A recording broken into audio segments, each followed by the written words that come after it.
गायत्री देवी 75 साल की हो गई है। गायत्री देवी के 3 पुत्र हैं। गायत्री जी के पति का देहांत तब हो गया जब वो 55 वर्ष की थी। गायत्री जी एक छोटे से पुराने घर में रहती हैं, जिसको उनके पति ने ही बनवाया था। तीनों बेटे उनके साथ तो नहीं रहते, लेकिन ऐसा एक भी दिन नहीं रहता जब वो उनसे मिलने या उनकी सेवा करने नहीं आते हों। तीनों की पत्नियां भी दिन में आती है। यूं ही समझ लीजिए कि उनका घर कभी खाली नहीं रहता। कोई न कोई वहाँ उनकी सेवा चाकरी में लगा ही रहता है। तीनों बेटों ने अलग अलग अपना घर बना रखा है। सबकी अपनी पर्सनल लाइफ भी है और परेशानियाँ भी है। आदमी चाहे कितना भी बड़ा बन जाए, उनकी परेशानी कम नहीं होती। अमीर से अमीर इंसान को भी यह परेशानी होती है कि वो अमीर कैसे बना रहे। तीनों बेटों ने कई बार जिद भी की, माँ उनके साथ जाकर वहाँ रहे, लेकिन उन्होंने कहा कि वो यहीं रहेगी, इसी घर में। उन्हें और कहीं चैन नहीं आता है। आप ऐसा बिल्कुल मत सोचिए कि ये तीनों बेटे बड़े सुपुत्र हैं, इसलिए ये अपनी माँ की सेवा में लगे रहते हैं। तीनों बेटों और उनसे ज़्यादा प्यार या लगाव की असली वजह कुछ और है। वजह है उनकी माँ का एक बड़ा संदूक, एक बड़ा लकड़ी का संदूक जिस पर ताला लगा है।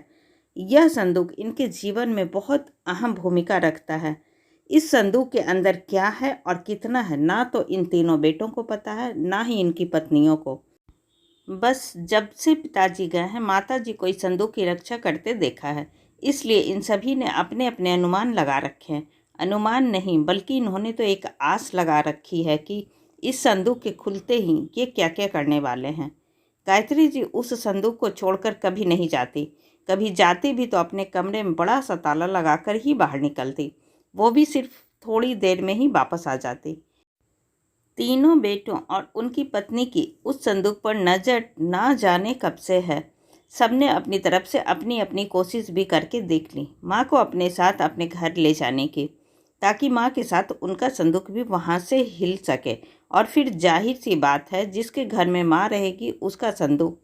लेकिन सभी एक दूसरे की काट करते हैं। इसकी कृपा है कि माँ के आगे पीछे माँ जी करते ना सिर्फ बेटे, बल्कि बहुएं भी चक्कर लगाती रहती है। लेकिन गायत्री जी भी भली भांति अपने बेटों को समझती है। वो जानती है कि उनकी इतनी सेवा क्यों हो रही है। उनकी सेवा उनके संदूक के कारण हो रही है। उन्हें पता है, जिस दिन यह संदूक इनके हाथ आया, उस दिन उनका मूल्य कुछ भी ना रह जाएगा। तीनों भाइयों और उनकी पत्नियों ने यह सोच रखा है कि माँ के पास ना सिर्फ उनका सोना है, बल्कि उनकी सास का सोना भी इसी संदूक में है। माँ इसलिए इस संदूक की इतनी हिफाजत करती है। सभी अपनी अपनी कहानियाँ बनाकर बैठे हैं। समय आने पर इस संदूक में क्या है, तुम्हें अपने आप ही पता चल जाएगा। आखिर माँ की बात कौन टालता, और वो भी अभी तो कोई भी नहीं। बस उस समय के इंतज़ार में यह सब माँ का अच्छा बेटा और अच्छी बहू बनने की कोशिश कर रहे हैं। रात में कोई ना कोई माँ के घर में ज़रूर रुकता, लेकिन माँ जी उसे अपने कमरे में सोने नहीं देती थी। इस तरह गायत्री जी ने इस संदूक के सहारे 20 साल निकाल दिए। एक दिन माँ जी की तबीयत ठीक नहीं थी। अक्सर जब तबीयत बिगड़ जाया करती थी, तब उनके बेटे उन्हें अस्पताल ले जाने का कहते थे, लेकिन वो उसके लिए भी राजी नहीं होती थी। वो कहती थी कि डॉक्टर को यहीं बुलवा लो। उनके बेटे ऐसा ही करते थे। इस बार जब उनकी तबीयत खराब हुई, तो डॉक्टर ने कहा कि उन्हें अस्पताल में एडमिट करना ही होगा, वरना उनकी हालत खराब हो सकती है, और फिर उम्र भी बढ़ती जा रही है। आखिर कब तक यह शरीर साथ देगा। डॉक्टर के जवाब देने पर तीनों भाइयों को दुख से ज़्यादा उत्साह दिखाई दिया। उनकी पत्नियों की आंखों की चमक साफ दिखाई दे रही थी। गायत्री ने उन्हें कमरे के बाहर खुसुर फुसुर करते सुना। तीनों इस बात पर चर्चा कर रहे थे कि माँ के जाने के बाद संदूक में जो भी है वो आपस में बांटा जाएगा, सबको बराबर बराबर मिलेगा। गायत्री जी ने जब यह सुना, तो उनको अंदाज़ा लग गया कि अब समय आ गया है इन सबको यह बताने का कि आखिर इस संदूक में क्या है। उन्होंने आवाज़ लगाकर अपने तीनों बेटों और बहू को अंदर बुलाया। सब ने आते ही कहा, माँ अस्पताल चलते हैं, आप वहाँ जाकर ही ठीक होगी। माँ ने कहा कि पहले वो जान लो जिसके लिए तुम सब इतने सालों से चक्कर लगा रहे हो, उसके बाद तुम्हारी मर्जी। इस संदूक में तुम तीनों के लिए मेरे पास कुछ है, जो मैं तुम्हें आज देना चाहती हूँ। माँ ने अपने तकिए के नीचे से एक चाबी निकाली और धीरे से खड़ी होकर संदूक को खोलने के लिए नीचे झुकी। वहाँ खड़े सभी बेटे और बहुओं की धड़कन तेज थी। आज उनके बरसों का इंतजार खत्म हो रहा था। माँ ने संदूक खोला। संदूक में 3 अलग अलग कपड़ों में लपेटकर कुछ रखा हुआ था। सबकी आंखें बड़ी आश्चर्य के साथ उस संदूक की ओर ही थी। माँ ने कपड़े में लपेटा हुआ सामान आकर उठाने को कहा। तीनों बेटों ने एक एक सामान उठा लिया और उसे खोल कर देखा। कपड़ा खुलते ही कमरे में मौजूद हर एक इंसान का मुंह फटा का फटा रह गया। उन कपड़ों में से निकला एक भारी पत्थर। तीनों के हाथों में था एक एक पत्थर। यह क्या माँ, इतने दिनों से तुम इन पत्थरों को संभाल कर रखी हुई थी और हमें बेवकूफ़ बना रही थी। हमने सोचा तुमने गहने संभाल कर रखे हैं।